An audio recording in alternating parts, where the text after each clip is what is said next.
It's not optional. Why consistent batting practice is essential for creating better athletes. Let's get into this really important topic for athletes, but honestly, this one's going to be right to parents. Welcome back to Raising Athletes. Raising Athletes, the things that causes all dads to go bald and moms to buy minivans, empowering parents to help their kids succeed. Okay, there's no one around, so let me ask you an honest question. How often does your athlete practice on their own? Not with their team for practice or before a game, but on their own. How often do they practice? Is the answer never or rarely? Well, then this episode is going to challenge you and them, and you need to listen up, especially if you want your child to get better and your child wants to improve as an athlete. Today, we're talking about the importance of consistent reps in the cage, what a weekly routine should look like, and why waiting for your kids to take initiative on their own could actually cost them their development. Now, why does consistency as far as hitting reps, why does it matter? Well, here's the obvious, right? Number one, hitting is a skill that depends on timing, rhythm, and muscle memory. Repetition under the right structure, it leads to greater confidence in games. And also, the players who separate themselves are the ones who are getting the extra reps consistently, not just during team practice. And here is the cold, hard truth. T-work, especially for kids, it's boring, and I get it. But it's also the thing that makes the difference in how they get better. The best players in the entire world, major leaguers, are still taking hundreds of reps off of a tee every single week. So if it's good enough for them, it's definitely good enough for your child. It's essential for barrel control, contact point awareness, and mechanics. So if the only time your kid is hitting is at a team practice, then they're falling behind. And that's the cold, hard truth. So what does a hitting regimen look like that your child should be going through on a weekly basis? Does it change based on age and current skill level? 100%. And based on their age and current skill level, you should develop a regimen that's catered towards them. But it all should be working towards scaling up and challenging them more and more as the weeks and the months progress. But ultimately, you want to get your young athlete to a place where they're on their own practicing 3 or 4 days a week. Now, I'm not suggesting that should be an hour, 2, 3 hours every single day. Just even 10 to 20 minutes a day, 3 days a week will make a huge difference down the road. So on day one, an example could be you just take 3 rounds of 15 to 20 swings that focuses on your swing path, posture, and balance. You can simply just mirror your swing, literally have your child swing in front of a mirror so that they can see themselves, and make sure that they're focusing on slow motion reps. Day 2, this is where you can now bring in and incorporate front toss or timing drills. You want reaction drills, rhythm work, and zone discipline. Game 3, this is perfect for game-like reps. This is where you can bring in a live arm or a machine. And what I always encourage the athletes that I teach and the athletes that are on my teams is you want to, in this situation, when you're in the cage, you want to be able to practice competing in certain hitting counts. For example, a 0-2 count, a 3-1 count, bases loaded situations. This readies the player to be able to handle those situations in a game. Instead of it being not intentional, now you're practicing with intentionality, and they will be ready for those situations when that situation presents itself in a game. You also want to end with fun. This is okay. I know some coaches are sticklers with this, but I say instead of taking the entire cage work where you're dialing up the machine to as fast as it can go to see if you can hit it, or you're in hit track to see if you can, how many times you can hit it over the fence.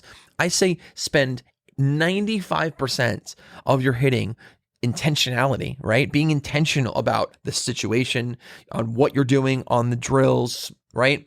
And I think end with fun. You can end with power. You can end with spraying the field and doing a little competition to see how many balls you can hit to the right side, up the middle, to the left side, instead of just being sort of random with every single swing. I think it's important for athletes to be intentional about every swing that they take when they are practicing. Now, because, like I said earlier, hitting off the tee, especially for the young ones, it's really boring. Well, then set a goal in mind. 10 minutes of being intentional and working through the drill. And then the last 5 minutes, we can have fun and we could do a little home run hitting contest to see how hard you hit, your exit velo and all that other fun stuff. End of the fun thing. This way they've got the positive dopamine hit right there. And this way, when they come back to it, they're going to remember that feeling and they're going to develop that passion for practicing on the tee. So we're going to turn something that was boring into something that could be a lot of fun. Now, day 4, this could be like a light focus day. Some people want to add a day of rest here. Either way, I'm okay with it. But regardless, here is where I would recommend doing like short tee work. You could do some band work. You could do some like quick 10-minute resets with like a slight form review if you've got someone with you. But in total, for the entire week, we're looking at 90 to 120 minutes for the whole week. This is spread out over 3 or 4 days.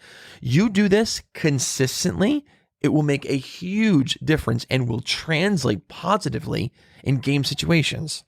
Now, I got to take a moment here and I got to talk directly to my parents, my friends here. We are our friends in this entire journey of raising athletes. So I'm going to talk directly with you. And there is a phrase that many of us have uttered to our kids. And I want us to start moving away from it.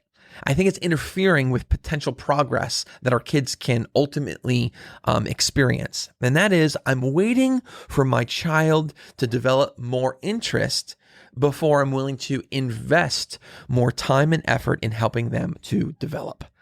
I think this is putting our kids in a place where now they're behind the 8 ball a little bit. And we are assuming that our child is going to have the right motivation to do, like we said earlier, the boring stuff. We know and we can acknowledge they don't want to do the boring stuff. So it's up to us as parents and coaches to make sure we're creating the routines, scheduling these opportunities for them so that over time, then they can develop that passion. But waiting for the passion just to manifest itself without in any type of interference is almost unfair to the child. So what I would like to recommend is us to move away from that phrase and really start focusing on what we can do to help create better routines for our kids when they're younger, so that now when they're older, they've got these routines, these foundational elements in place that will really be critical for their success. I would recommend that if you think that something is important, and we know as parents things that are important for our kids, well, then don't wait for motivation. Build structure. Kids, we know this. I've said it so many times. Kids say things are boring, like tee work, and that's normal. But it's our job as parents to help guide them, not to entertain them all the time. So schedule it. Just like homework or practice, remove the guesswork. Routine builds confidence. Confidence fuels performance, and it starts with us, the parents. So let's close with some of these long-term benefits of consistent cage work. What are some of these outcomes that we can expect our kids to see over time? Well, first, more confident at-bats in games. Also, better mechanics under pressure. That's a big one. Improved bat speed, power, contact rate, and ultimately a greater love for the process, which then will lead to the child expressing the interest on their own to do more tee work in the backyard.